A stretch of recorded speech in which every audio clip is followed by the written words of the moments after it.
Watu wangu wa nguvu, watu wangu wa TikTok, leo wacha leo niongelee mambo na driving license.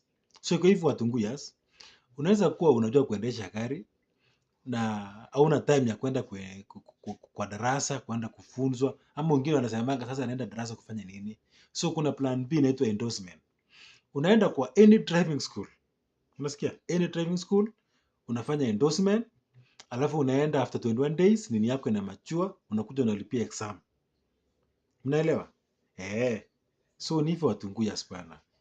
Na ukitaka pia nini ya class G kuendesha mavifaru hizo, plant operator, hapa Eldoret kuna shule mzuri sana ya plant operator. Wewe nitafuta. Niambie tu Mr. Naf, nataka shule, nataka kuendorse kwa plant operator 1212. Mimi nitakuconnect na shule mzuri na kupeleka mimi mwenyewe in person mpaka shule, ulipe fees yako ama 12, ama ukitaka kufanya endorsement, labda unajua kuendesha, unataka tu kuendorse kwa machine moja ama mbili 12. Mnaelewa tu hapa ni Kenya bana. Unaweza kuwa na pesa kidogo na unataka kufanya hizo moja moja. Inakubalika pia na inaeleweka vizuri.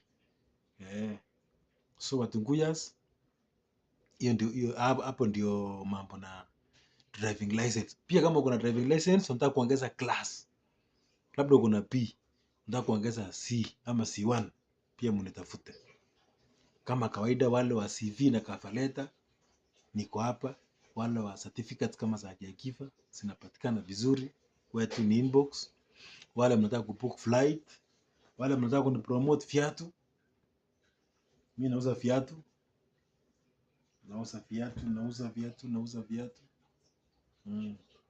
So vitu kama hizo zinafanya nini? Sinapatikana Watunguyas.